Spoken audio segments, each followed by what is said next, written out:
I think classical liberalism is the political expression of the golden rule. All right, when Jesus tells us, do unto others as you would have them do unto you, I recognize people's right to live and live their lives because I want them to recognize my right to do the same. I recognize the right to free speech, free worship, because I want them to recognize the same for me. Welcome to the J29 podcast, hosting conversations for American pastors about politics and culture in their preaching, discipleship, and mentoring. Visit j29coalition.com for more information. Daniel, Paul, you both have thought a lot about politics and faith and how those two things interact.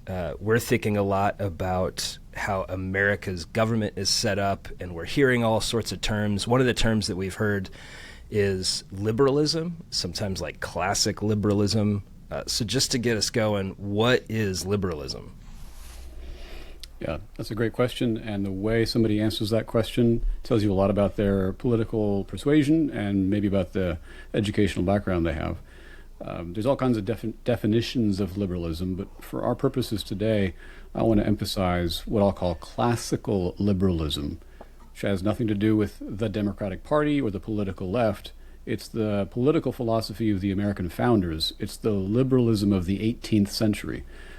They thought that they were proclaiming liberty to humans from the ancient regime of throne and altar, blood and soil.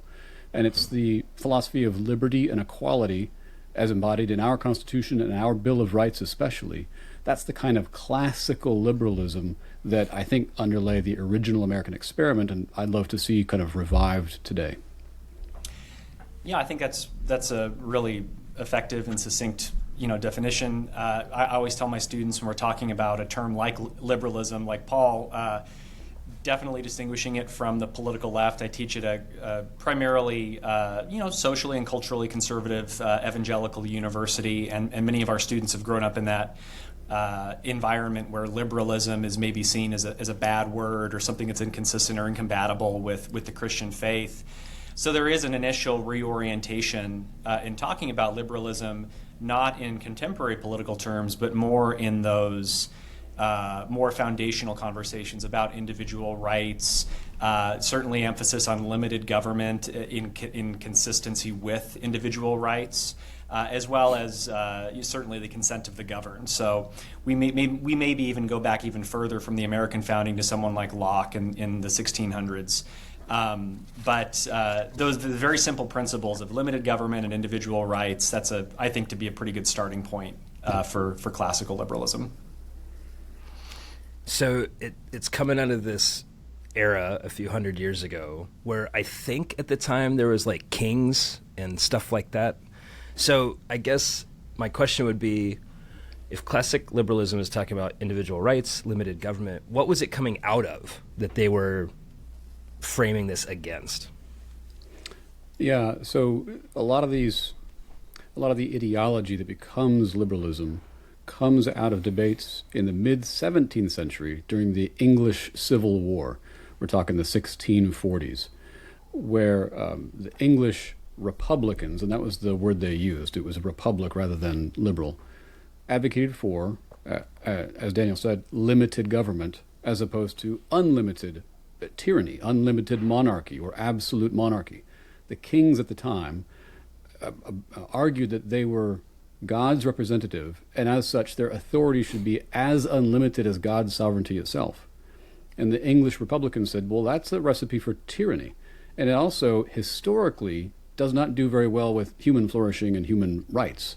And they argued that people should actually have their own individual sanctity of person and property that even a king couldn't override. And thus they wanted to advocate for limits on the government, even kings.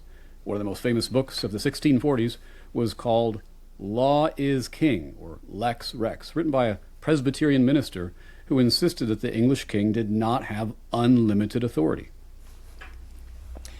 Right, and when we think about some of these terms today about limited government, consent of the governed, individual rights, we tend to think some of those things or take some of these things for granted. Really hard to overemphasize just how revolutionary and counterintuitive this way of thinking was at the moment when you're combating and going up against centuries or millennia of human history, as far back as we've had organized civilizations and even the inklings of government. It's been these monarchical systems where power is centralized in the strongest person. So this idea of limited government, we take it for granted today, but at the time it was pushing back against a pretty impressively or historically impressive status quo. And if I could piggyback a bit more on that, the phrase limited government, Americans might be familiar with it because that was the slogan or calling card of the Republican Party since the 1980s, small government, limited government. What I want to emphasize is that it's a biblical doctrine that doesn't have to do with the tax rate. It has to do with the biblical teaching that Caesar's authority is limited, that it's not a plenary grant of power for the government to do whatever it wants to do.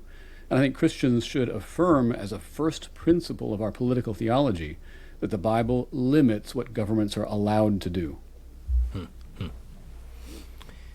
So we're thinking about the power that's been given to the government. In the early days, it sounds like it was centered around a main figure, an emperor like Caesar, a king. Here we are in sometimes I hear it called like a democratic republic or something like that. There's also that dude Plato. The Greeks, they had that idea of a republic. Is our modern republicanism like connected to that stuff that the Greeks did? Indirectly. When the American founders were having their debates, they were deeply steeped in the philosophy of classical antiquity. They read Aristotle and Polybius, and especially Cicero.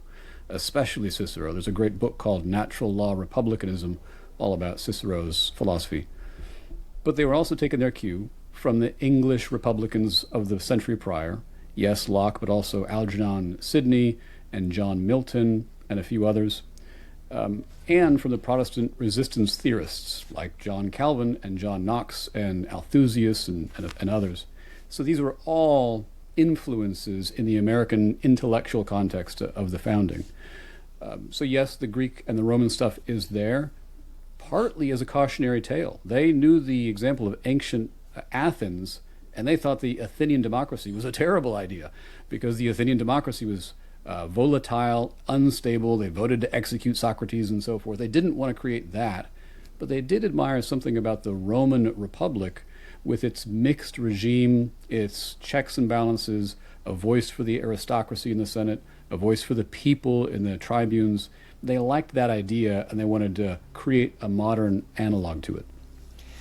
There's a consistent comment in some of the classes I teach, or just even the discourse around some of these conversations, almost a pushback, say, well, we're a republic, we're not a democracy, right? And that's true, right? But at the same time, I do think, certainly there are democratic elements to our political system, but we can't ignore just how skeptical the framers of the Constitution were of the masses, of the mass public. And this isn't because they thought people were dumb or they couldn't govern themselves just because of a lack of cognitive ability. It was entirely driven, or at least mostly driven, I think, by a skepticism of human nature, this belief that people are going to intrinsically seek out their own self-interest, be governed by hyperbole and led by, if the masses are led by one person, that's a problem, separating power out. You see this, these tentacles in our political system today, and I think Paul's history, was pretty effective.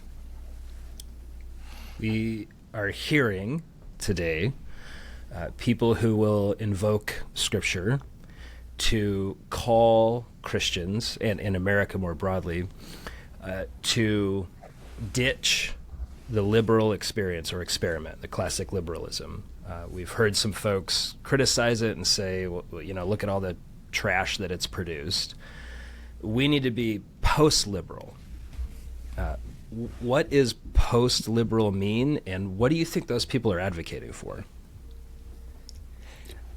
Go ahead, Paul, yeah. No, go ahead. Well, I was going to say just the initial reaction is maybe an understandable one to see, look at all the problems and issues that have come in liberal societies that are either threatening to the church or Christianity, or even threatening to the Imago Dei, that is, essentially moving further and further away from this idea that we are created in the image of God. And liberalism, famously, going back to someone like, Patrick Deneen just a few years ago, it's become a victim of its own success, is the argument that Deneen makes.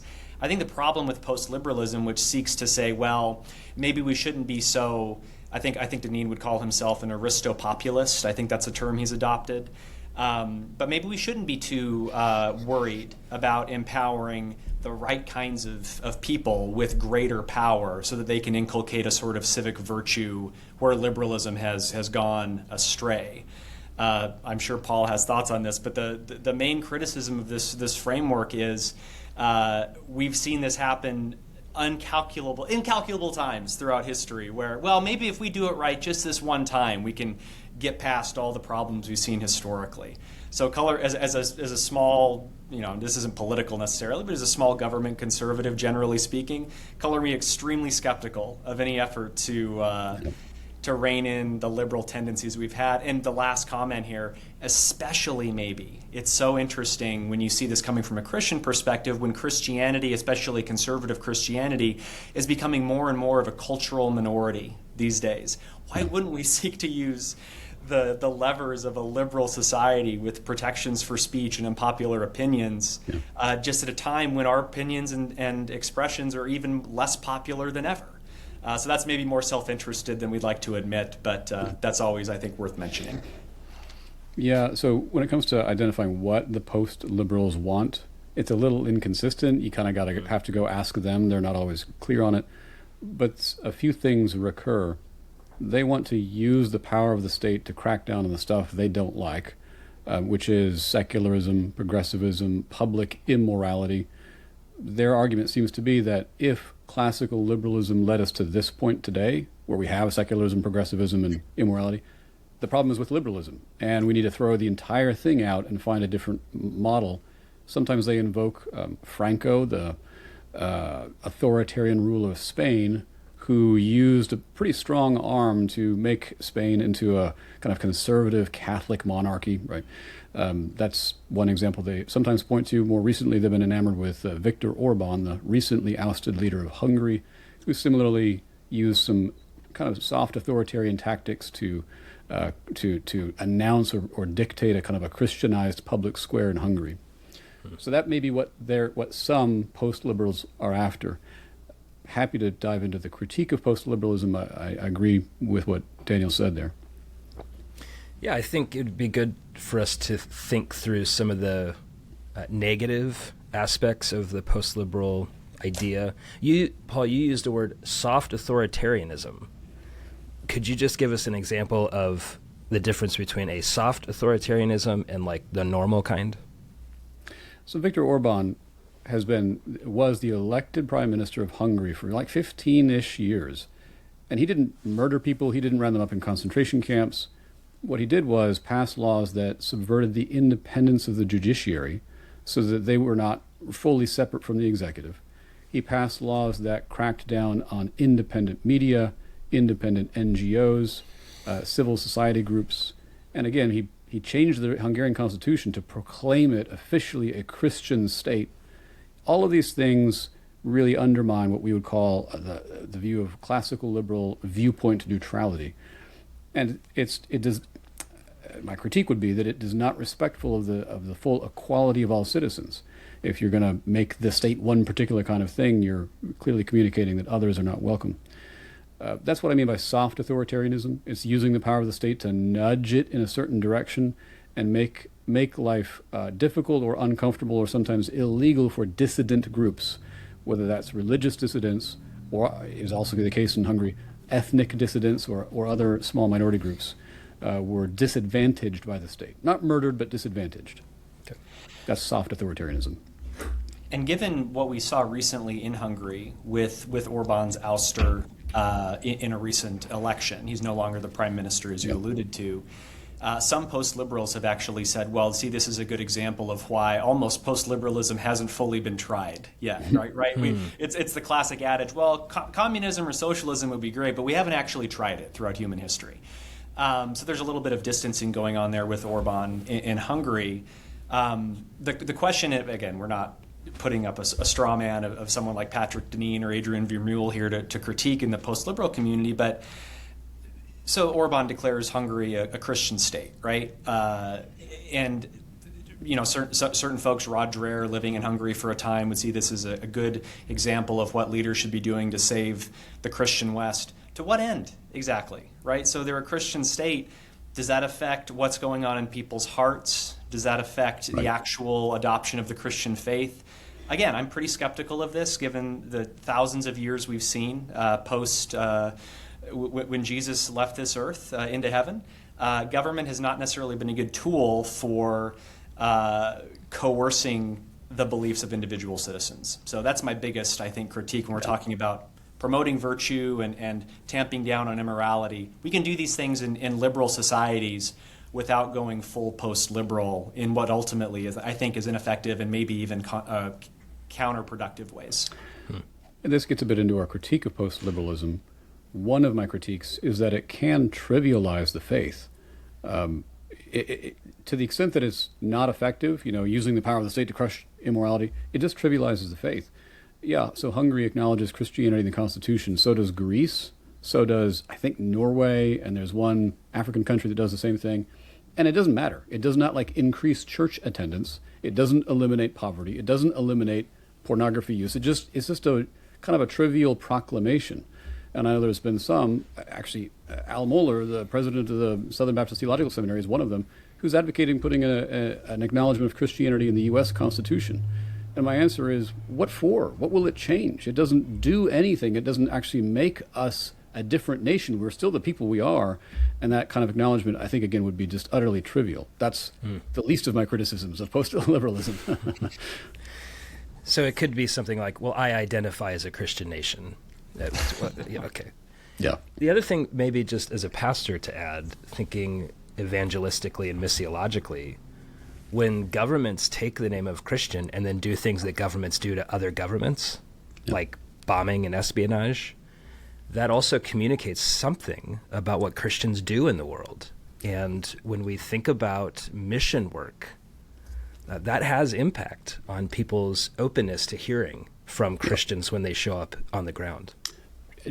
As the author of 2 books on just war theory, I have to say, I don't think bombing and espionage are intrinsically unjust or unchristian. I'll just add that.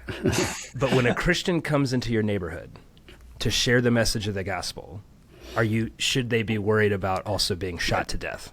It's very important to keep these tasks separate. So you're correct that the state should not come armed with a cross in one hand and a gun in the other. That's deeply there it is. Disgraceful to the gospel. Yeah. There it is. So thinking about life in these here United States, we are thinking about this republicanism, classic liberalism. We're not going to look to a king to, codify all of our beliefs into law. But there are some things that Christians believe that we think are really important, like don't do murder. So how should we be thinking about how laws get made if it's not by decree from a Christian king? How should we think about how laws should be made for each other, especially for our neighbor who doesn't share the same core convictions we do? And then how do we engage in helping to influence society? Yeah. Well, that's a good natural law question for you. I saw the wind-up, so here it comes. I think that the right way to answer this question, how do you govern justly without governing theocratically? That's the question. I believe the answer is you govern in accordance with natural law. And if there's one piece of advice I'd give to any pastors or seminarians listening, teach the doctrine of natural law, the biblical doctrine of natural law. Preach it from the pulpit when you preach on Romans 2 or Genesis 9 or John 1 or the entire book of Proverbs. Preach the doctrine of natural law. And then maybe have a Sunday school class where you dive deeper into what it is and sort of how to use it or how to think Christianly about natural law. Natural law is the moral order of creation that comes from God but is evident in nature, should be evident to all human beings with a rightly trained intellect. Whether you're a Christian or not, all humans are capable of discerning dimly and imperfectly this moral law. And it applies to all humans in all times and all cultures across all circumstances. So when you say don't murder, that's in the Bible. It's also in the Quran.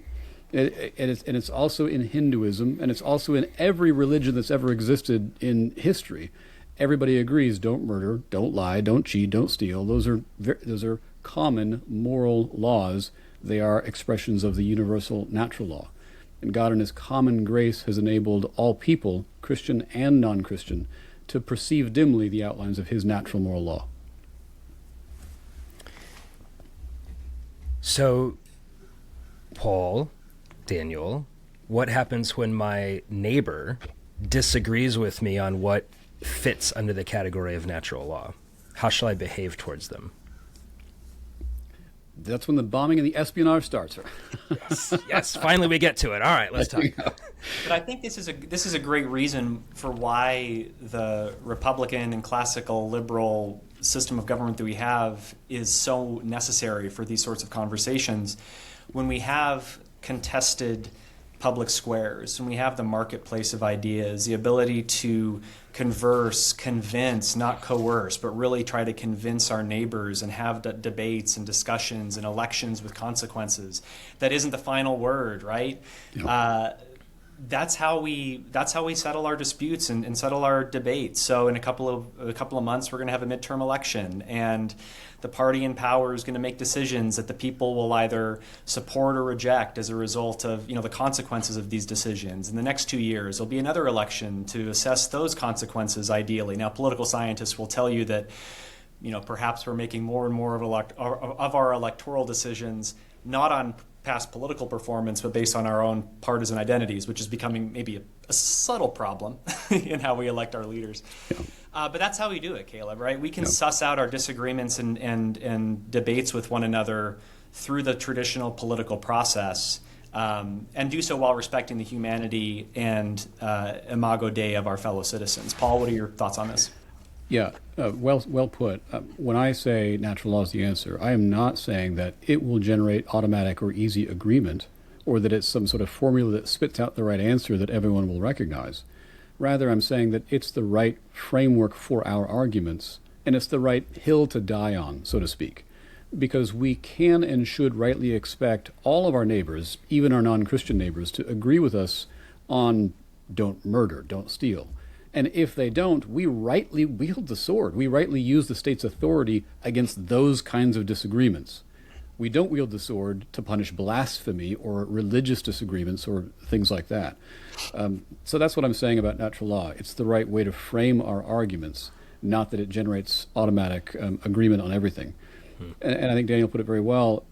In a pluralistic society, which, hint, hint, has always been the case and always will be the case, there's disagreement is a permanent feature of human civilization, but what we do in classical liberalism is we agree to disagree and not kill each other over it. That's unique to our system of government. We don't throw each other in prison over disagreements.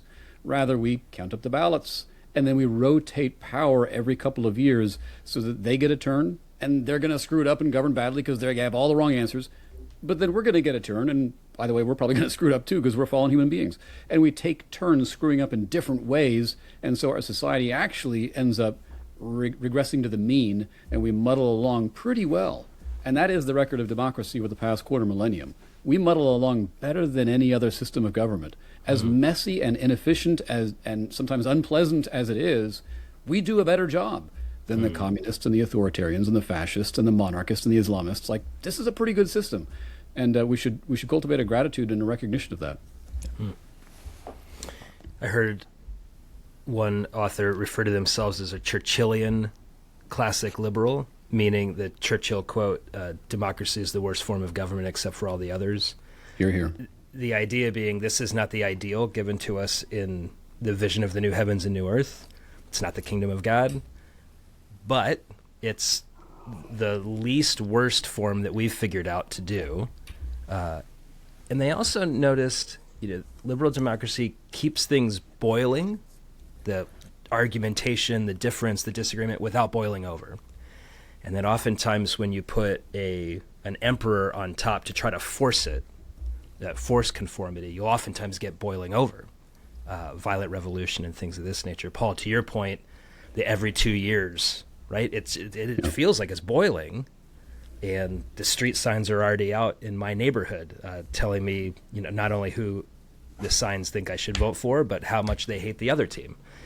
It feels boiling, but it's not boiling over. Would you help those of us who are pastors, who are thinking about love our neighbor as ourselves, being peacemakers in a community, help us think theologically or biblically about the values of classic liberalism? How does this help us do the love God, love neighbor thing that we're inviting our people to do? I think classical... Yeah, go ahead, Paul, please. I think classical liberalism is the political expression of the golden rule. Right? When Jesus tells us, do unto others as you would have them do unto you, I recognize people's right to live and live their lives because I want them to recognize my right to do the same. I recognize the right to free speech, free worship, because I want them to recognize the same for me. That does mean they're allowed to believe wrong things. It does mean that they're allowed to live in wrong ways up to a point where, we don't want them to harm people. You see, this is the theological grounding for the general kind of harm principle. You live and let live up until the point where people are lying and cheating and stealing and murdering. That's when the state can step in.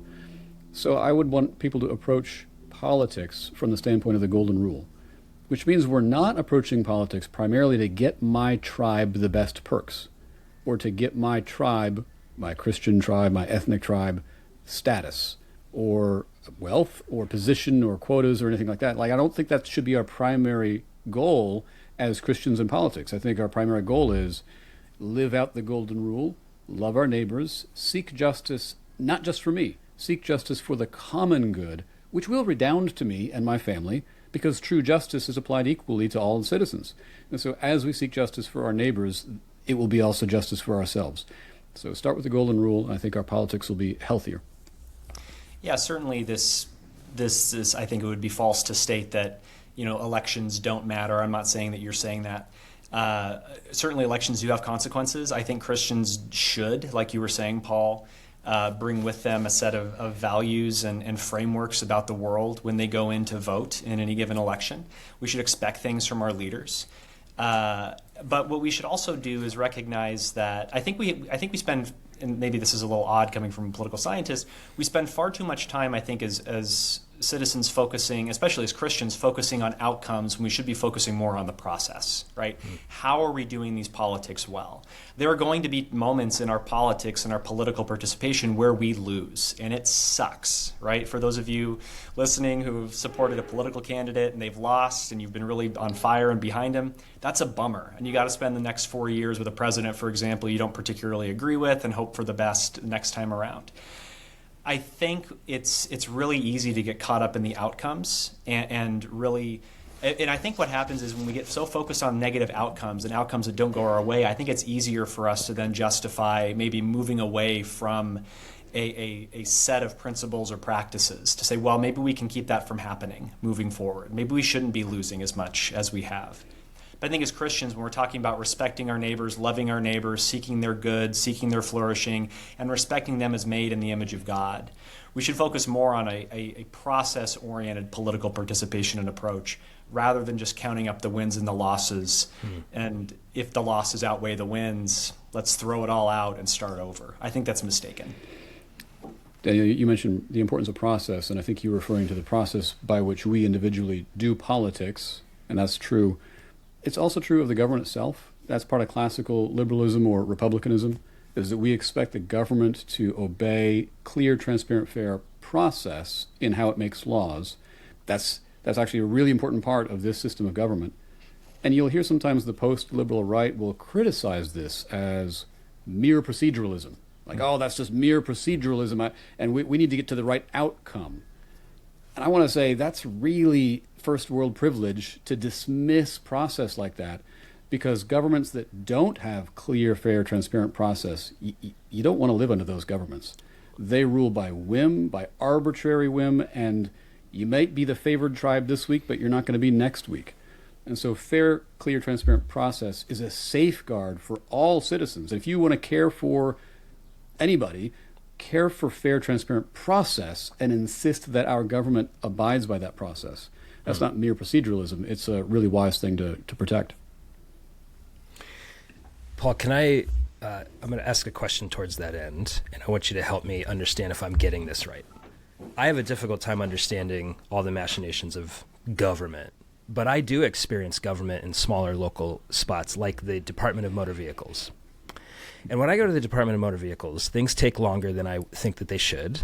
It's not like Burger King where it's my way right away. What I hear you saying is, okay, that's slow. That's how, government's going to be. The alternative, however, would be I do know some of my counterparts in other parts of the world can walk in with a $100 bill, grease the wheels, get to the front of the line, and might makes right in that, or at least money makes right in that particular thing.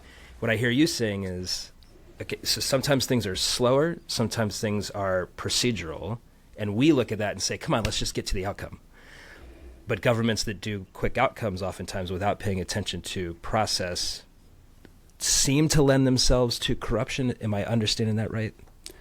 Yeah, the kind of government you describe where you get better service if you pay the $100 bills. Guess what happens for the person without the extra $100, right? They get to the back of the line and maybe never served at all. The Bible's very clear that you should not be bribing public officials. The Bible's very clear you should govern impartially for the rich and the poor alike. But a government that is run by corruption and bribery is a government that does not govern for the sake of the poor, which is the majority of people, right? And so you're going to have a government that is tilted towards the rich, which also tends to overlap with the dominant tribe and oftentimes overlaps with men. And so the rich men of the ruling tribe govern for themselves, by themselves, of themselves. And everyone else gets left out of that formulation. And the great thing about classical liberalism or republicanism is that it actually is a form of government in which all people, the rich and the poor, the white and the black, the men and the women, all get to participate and be treated fairly and equally under fair, transparent process. That's at least the theory of it. We've not always done it well, but if you as a Christian, I think it's a Christian value to govern impartially without bribery. And so I think it's important. I think it's obligatory for me as a Christian to support fair, transparent process. Mm-hmm. So, Paul, Daniel, you've given us so much good to think about. Would you, just as we conclude our time together, would you give just a little coaching to pastors as we hear people in our congregations, oftentimes influenced by people on screens?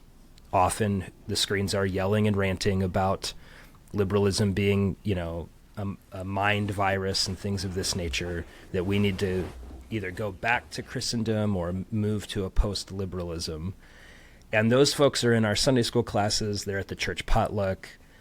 If we hear this type of rhetoric come through our people, give us some coaching on how we might pastorally respond in a thoughtful way to help them process and perhaps even mature. Yeah, I think the first step has to be to listen to where the parishioner or the person in the pew is coming from. What's motivating that perspective? Is it a personal experience with government? Is it someone that they've been following on social media that they find particularly convincing? Is it narratives that have made their way through the algorithm that is, driven by, not always, but driven by fear, concern, skepticism, suspicion, what have you?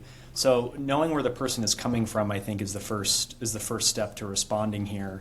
But as far as actual, counseling for the pastor and maybe engaging with folks, I think making sure that you really are taking a long view on some of these conversations. Not that we have to respond to every current event with a 30-second defense of the liberal order, but really thinking, how does what is influencing the people in my church today, how is that consistent with other fears and concerns over the past 10, 20, 50 years, or even 250 years of our country's existence? There's nothing new under the sun, right? So how can we shepherd our congregations well for the long term without getting bogged down necessarily in the minutia of the moment? And there's plenty more that can be said about that, but I'll stop right now. Yeah, happy to add a few thoughts there. I will say, Caleb, you said as we conclude, I looked at the clock, we're 30 minutes into this. As a professor, that's just the beginning, right? Let's keep going. 2 more hours. Like, I can go. That's what I'm used to. And Caleb, I think you've spoken extensively about this, how we don't really argue people out of these positions. You don't just attack them front on and say, you're wrong about this, you're wrong about that. That's not the most effective way to engage with it. So I like a lot of what Daniel said. You listen, you ask questions, might try to find out where their information diet is coming from, who they're listening to, what are they reading, what are they watching, and maybe offer some gentle instruction, maybe rebuke if they're listening to demagogues and liars, especially the racist and demagogic kind, and maybe put them in touch with more mature brothers and sisters who might be able to lead them in that way. I would say to the pastors, definitely teach biblical theology, teach it all. This is the great thing about expositional preaching. When you stumble upon Romans 13, you got to teach the truth about Caesar and his sword and what it's for and what it's not for. You should teach about natural law when you're preaching on Romans 2 and Genesis 9 and the other places. So the Bible, God's word will go forth and it will find its people. So just teach the Bible, teach it truly, teach it thoroughly. Don't avoid controversial subjects just because they might make people feel uncomfortable. Sometimes that discomfort is precisely where the growth will happen. And you might need a special Sunday school class just on these issues, particularly in an election year, so people can talk and argue a little bit. And so you can put the Bible in front of them and then they can kind of try to apply it to their lives. I think that might be a helpful way of doing it. And I had one more thought, and it's escaping my mind. So, Caleb, take it away, and it might occur to me. Well, thank you both so much. I think Paul's thought is going to germinate into his next book, which we will readily anticipate and wait with bated breath. Daniel, Paul, thank you so much. Where can people find you and your work? Daniel, you go first. I occasionally will share writing or thoughts on the work that I'm doing at John Brown University on a Substack page. If you search Uneasy Citizenship, you'll find it there. That's the title of the most recent book that I wrote a couple of years ago. And I'm also less and less active on social media, but especially with the NBA draft coming up, I'll have some thoughts on college athletes about half my age. So you can find me there, Daniel R. Benn. Yeah, same. The only thing I ever post on X anymore is, here's my latest article. Yeah. So if you want to see my latest article, you can find me there, Paul D. Miller 2 on X, and the same on Blue Sky, if anybody uses that anymore. But yeah, I've almost entirely unplugged from social media. I'm almost making myself purposely unfindable so I can finish my next book. So you can find me on podcasts like this and occasionally on X. Wonderful. Daniel, Paul, thank you both so much for being with us today. Caleb, thank you for your ongoing ministry. You've been at this for years, and you've been a very consistent voice. And when people ask me at my talks, like, I need more resources, I know the podcast to recommend them to, I know the book to recommend them to, so thank you for being a resource out here. That's very kind. Thank you.